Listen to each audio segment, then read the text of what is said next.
all these guys are playing for the wrong reason. Why aren't you upstairs playing with the gospel people? And for just a second, a real smart remark come to my mind. I held my tongue.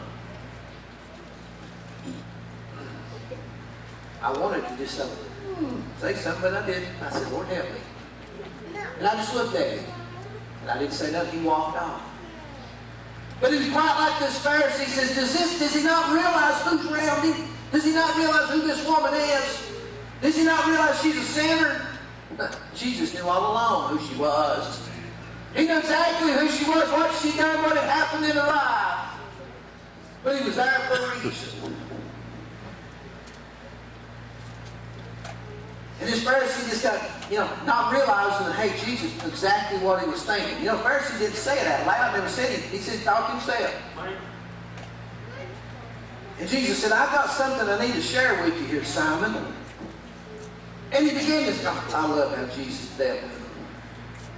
He began to ask him some questions about a situation, a scenario, parables. He talked about that. And he threw out a situation about a creditor that had two men that owed money. One owed 500 pence and one owed 50. And the creditor forgave all of them. He said, who would be more thankful for that? He said, I'm sure the one that owed the most. Jesus was getting to a point here. This woman who didn't say what her sins were, didn't say what she done, but just said she was a sinner. Ain't we all? Right. Oh, no, preacher, I'm not. Ain't what the Word says. The Word says we all. I'm saved by grace. Amen. I'm saved by His grace and His mercy. Brother Lance, he looked down on me, and he showed me some grace and love and compassion when he picked me up and said, hey, get up out of that mire of clay and put you on the rock here. Clean you up. Kind of reminds me of when our youngins are little, they get out and get some big mess or something, all of us have experienced that. When your kids was little and they got out and you come, oh my goodness, what have you been in? I was talking the other day at school. We talking about when our kids were little, daddies ain't the best with changing them diapers. The bad ones, I'm talking about the bad ones. And all of us have experienced one of them where it's just, oh my goodness, where's your mother when I need her? And it's just everywhere, And my wife come home one day and Aaron was just a little bitty thing. I had her in the backyard. That's what the water hose is for. She said, what are you doing? I said, I'm using this water hose. I said, when they get this washed off, then we'll dry her up and we'll change. I said, but I ain't about to touch that. Lord, get out of the way. Well, that's what the Lord gave us water hoses for. Daddy's got a mess there. Yeah. That'll do it. But it kind of reminds me of that, when we've had kids, and we're out there, we're just cleaning them up, making them new, making them clean again.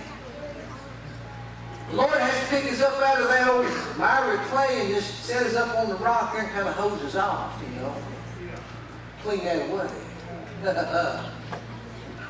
This Pharisee said, hey, you don't understand, realize who that is behind him. And Jesus said, hey, I got something I need to share with you, buddy. This self-righteous old guy. We all know them. We all experienced that. I got to know where the baby stole it.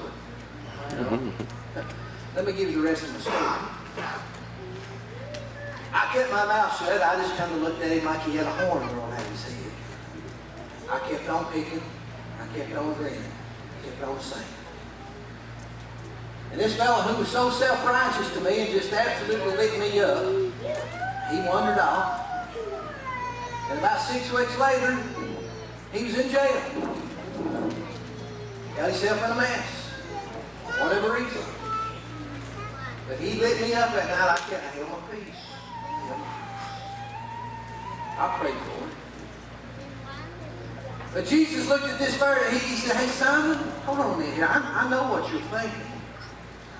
You're thinking, this woman's behind me, this old sinner that I'm associating with, that's come in here. And he began to speak to him about some things here. And he said, hey, he gave him a scenario about these guys that owe money.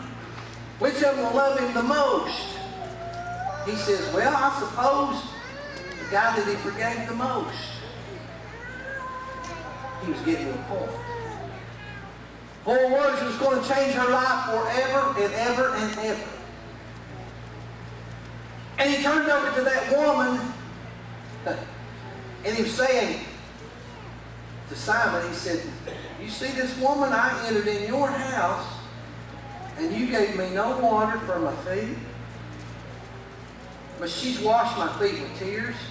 She wiped them with the hairs of her head. You gave me no kiss, but this woman, since the time I came in, she's not stopped. Oh boy. He's leading up to something. My head was all about this, not an ointment, but this woman hath anointed my feet with ointment. Wherefore I say unto thee, her sins, whatever they are,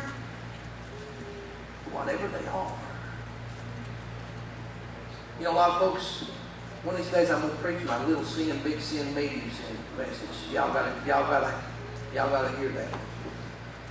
That's the one that's got the big rock, the medium rock, and the little rock. Okay, little rock for little sins, medium rock for medium, big rock for the bad sins.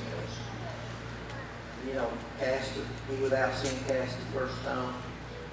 You know, so you got them. You know, a lot of folks think there's big sin, medium sin, just a little sin.